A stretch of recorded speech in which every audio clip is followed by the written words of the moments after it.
જય શ્રી કૃષ્ણ, રાધે રાધે. મારી યુટ્યુબ ચેનલમાં આપનું સ્વાગત છે. આજે આપણે બનાવીશું દમાનું. એના માટે આપણે ગેસ ચાલુ કરી થોડું તેલ એડ કરીશું. એની અંદર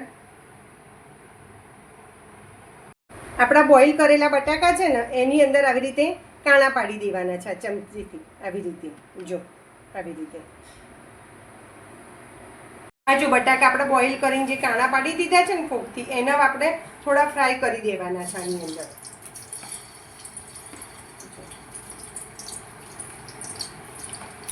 થોડા બ્રાઉન થાય ને ત્યાં સુધી આપણે એને થવા દેવાના છે.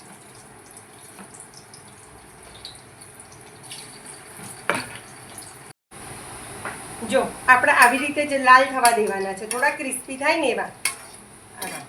હવે આપણે એને બહાર કાઢી દેવાના છે.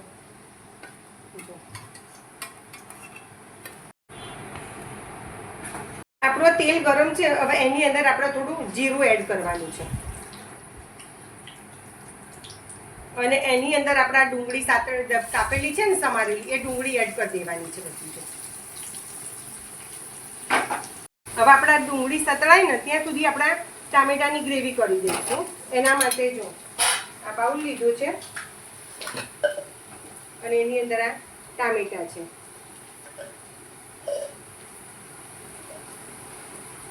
પછી એની અંદર આ લસણની કળી છે 3 અને આ આદુ છે. એ બધું આપણે ક્રશ કરી દેવાનું છે.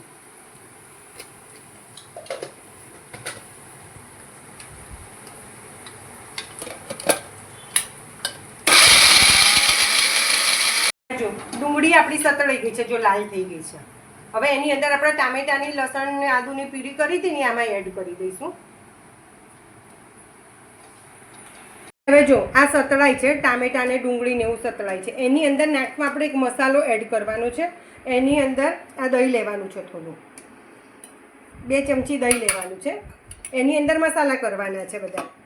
એની અંદર આ મરચું એડ કરવાનું છે, 1.5 ચમચી જેટલું. અડધી ચમચી હળદર અને 2 ચમચી ધાણા જીરું એડ કરવાનું છે એની અંદર. અને અત્યારે ગરમ મસાલો આપણે એડ કરવાનો છે એની અંદર, અડધી ચમચી જેટલો. અને મીઠું,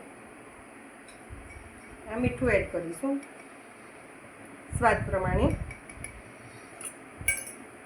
અને એની અંદર છે ને થોડી ખાંડ એડ કરવાની છે, કારણ કે ટામેટાની અને આ બંને ખટાશ આવે એના હિસાબે.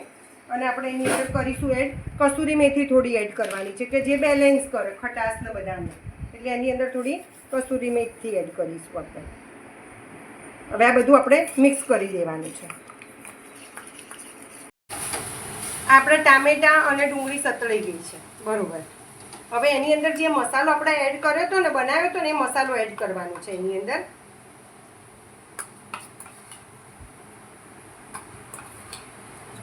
આ બધું મિક્સ કરી દેવાનું છે. જો દહીંમાં મસાલા એડ કરવાથી શું કે દહીં તમે જો ડાયરેક્ટ અંદર એડ કરો ને તો દહીં ફાટી જાય, ખોદા જેવું થઈ જાય. પણ એની અંદર તમે મસાલા એડ કરો ને બધા, તો જો તરત આપણા મસાલા બી એકદમ સરસ અંદર જો તેલ છૂટું પડી જાય એવું થઈ ગયું છે. અને હવે આની અંદર આપણે શું કરવાનું, મેં બાજુમાં જો ગરમ પાણી થવા મૂક્યું છે. હવે આની અંદર ગરમ પાણી એડ કરવાનું છે, ઠંડુ નહીં. જો તમે ઠંડુ પાણી એડ કરશો ને તો મસાલા બધા તમે આમ ટેસ્ટ એ થઈ જાય બધું. અને એની અંદર જો આપણે દહીંવાળું જે બાઉલ હતું ને, એ બાઉલની અંદર હજી મસાલો થોડો ચોંટેલો છે, એટલે એ પાણી એની અંદર કરી અને આપણે અંદર એડ કરીશું ગરમ પાણી. જો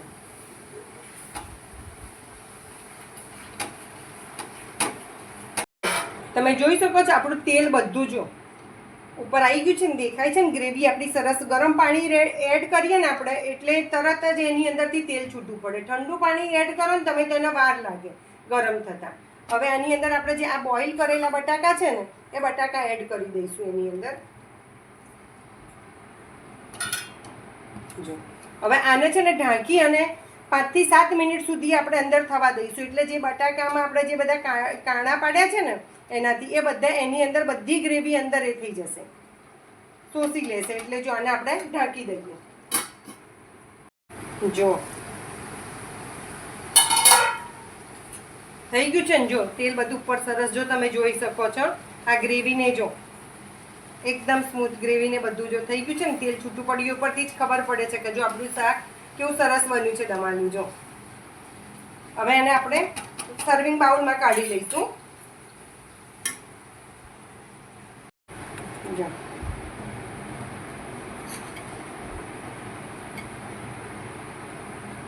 જો આપણું આ દમાલું તૈયાર છે. હવે એની ઉપરથી આપણે કોથમીર એડ કરીશું. જો શાક તૈયાર છે. તમે પણ ઘરે ટ્રાય કરી જોજો અને મને કમેન્ટ કરજો કે મારી રેસીપી તમને કેવી લાગી.